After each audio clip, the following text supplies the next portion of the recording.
Fala galera, o nosso bate-papo da aula de hoje é sobre um tema que vem circundando a política brasileira e nossa história, mas principalmente nessa história contemporânea, ou seja, desses últimos governos, nós temos um foco bem maior polarizado, que é sobre o fascismo.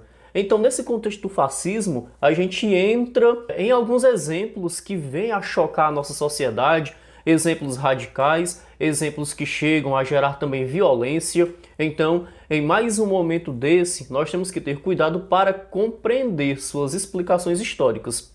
Iniciamos com esse exemplo deste vídeo. Vocês são fascistas. Sabe o que vocês são? É fascista. Vocês são fascistas. Teu pai é fascista, tua mãe é fascista. Esse aparelho bonitinho no teu dente tá sorrindo, daí você foi colocado por uma dentista fascista. Vocês só ficam se inscrevendo. Sinceramente, eu nem sei o que é fascista. Quando falamos de fascismo, nós lembramos historicamente do governo de Benito Mussolini em 1922, quando ele consegue ascender ao poder e assim ele vai implementar algumas características que são de regime, que são filosóficas também, com base de um grupo de nação acima de direitos individuais, que caracterizam um Estado que chega a ser autocrático, que chega a ser de doutrina. Nessa perspectiva, a gente percebe que, em um contexto político amplo, na época, esses interesses chegam também em forma de política, de ideologia, aqui no Brasil. E aí é onde a gente remete à ideia da Era Vargas. Após 1934, nós teremos no Brasil momentos críticos, polarizados, entre integralismo, que representa o fascismo, que é o que a gente viu agora há pouco, e esse fascismo ele vem a chegar como liderança de Plínio Salgado. E o Plínio Salgado ele era escritor, jornalista, político e com ligações ao militarismo do Brasil, onde ele implementa toda uma carga de doutrina formando o AIB, a Ação Integralista Brasileira, em 1932. Ao ser fundada, ela vem a polarizar ainda mais o que se tinha no Brasil de eixo político. E daí nós temos uma contraproposta que seria da Aliança Nacional Libertadora, de viés muito mais de esquerda e comunista. Então percebam, em um contexto de conflito, nós temos o polarizado. Esse mundo polarizado, ele fica também representado no Brasil, onde de um lado teremos o AIB, do outro a ANL, sendo que a ANL tinha também o viés comunista. O Luiz Carlos Prestes, do PCB do Brasil, ele vai ser o principal representante. Então percebemos aí esse eixo de conflito já na era Vargas. O Vargas ele vai tentar ministrar esses conflitos, sendo que para ele não era interessante nem preponderar o AIB, tampouco a Aliança Nacional Libertadora, a ANL, porque era contra a ideia de poder do Vargas. Para entendermos bem esse tocante, a gente vai retornar ao período em que Vargas ele implementa, para tentar socializar a sua ideia de poder, ele implementa uma Constituição, a de 1934. Essa Constituição ela foi imprescindível para que o Vargas conseguisse segurar os grupos políticos do Brasil em torno de seu poder. Ao fazer isso, o Vargas ele faz também manobras, muito embora a Constituição falasse firmemente que a partir daquela Constituição era obrigatório as eleições serem diretas e democráticas. O Vargas ele coloca um artifício para que a primeira eleição fosse indireta. Então assim ele consegue a preponderância dele dentro do poder aqui no Brasil.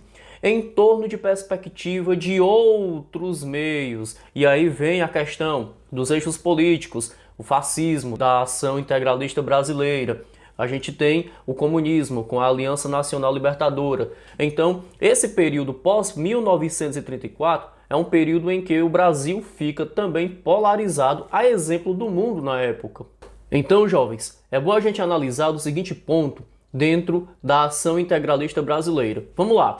O AIB, ou a AIB, aqui no Brasil é um grupo em que o principal líder é Plínio Salgado. Plínio Salgado ele vinha de um embate muito forte desde a Revolução Constitucionalista de 1932. Então, desde lá ele vem colocando suas ideias em forma até mesmo de doutrina, faz um manifesto à nação, querendo a moralização da política no Brasil, querendo um governo que fosse muito mais centralizado, forte, seguidor dos bons costumes das igrejas, principalmente a Igreja Católica Conservadora da época.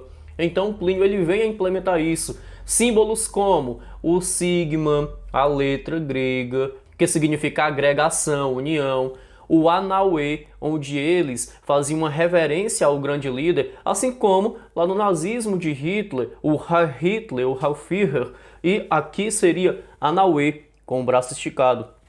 Essa simbologia do Anauê significa assim, você é meu irmão. A ideia geral seria de união, para que não existisse o indivíduo, não existisse as individualidades, regionalidades, mas sim uma só nação. Ou seja, não existia direito individual, mas sim um direito coletivo, e esse direito coletivo deveria ser em torno de um governo centralizado, forte, com uma grande doutrina. Esse movimento consegue grandes filiados, eles conseguem eleger vereadores, prefeitos, e isso é uma crescente para a polarização do Brasil dentro de uma ideia fascista. O Plínio Salgado ele nunca escondeu a sua semelhança e a sua ideia de nazismo e de fascismo dentro de uma perspectiva brasileira. Hoje ainda no Brasil, é bom a gente lembrar que existem algumas ideias que são bem parecidas com o integralismo. Por exemplo, nas políticas passadas, nós tivemos lemas como Deus, Pátria e Família. Então, é muito comum desses regimes utilizarem alguns preceitos como lema para que o povo ache interessante. O próprio integralismo utilizava o lema Deus, Pátria e Família, que foi utilizado também na campanha do atual presidente. Então, esses temas, eles circundam uma política que até hoje ela vem acontecendo no Brasil. Do outro lado, nós vamos ter a Aliança Nacional Libertadora, a ANL, que tem um viés comunista, que tem um viés e um líder, que é o Luiz Carlos Prestes, que foi o líder também dos tenentes, que tinha um respaldo com os tenentes militares do Brasil, e ele vai se consagrar como um dos grandes líderes aí da Aliança Nacional Libertadora. Então, o que eles queriam? Eles queriam que todos os poderes do Brasil se concentrassem em uma reforma, em uma revolução do proletariado.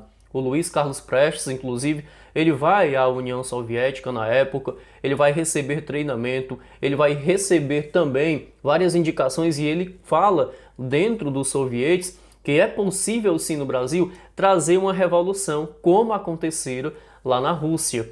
Então ele traz esse viés para o Brasil, polarizando mais ainda. A Aliança Nacional Libertadora é um contra-ataque à ação integralista brasileira.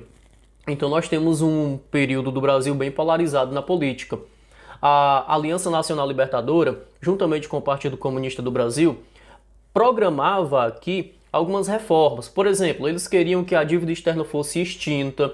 O grande lema deles era bem parecido com o lema do antigo líder da União Soviética, que era o Vladimir Ilyich Ulyanov, ou Lenin. Lá o lema era todo o poder aos sovietes. E aqui no Brasil seria todo o poder aos proletários. Então, percebam, é toda uma situação onde eles se agregam. Então, firmamos aí a ideia de conflito desse período. A ação integralista brasileira contra a Aliança Nacional Libertadora, que até hoje a gente tem um resquício aí de tempo onde se conflituam. Nós temos um conflito muito grande ainda, por exemplo, você pode ver aí em blocos ou até mesmo na internet, plaquinhas, pôsteres como antifascismo, por exemplo, professor, estudante, antifascista. Isso acontece muito hoje, porém, o resquício ainda vem lá do período onde nós tivemos essa polarização na era Vargas, após a Constituição de 1934. Um fato que não podemos esquecer nesse sentido histórico é uma tentativa de revolução comunista aqui no Brasil que ocorreu em 1935.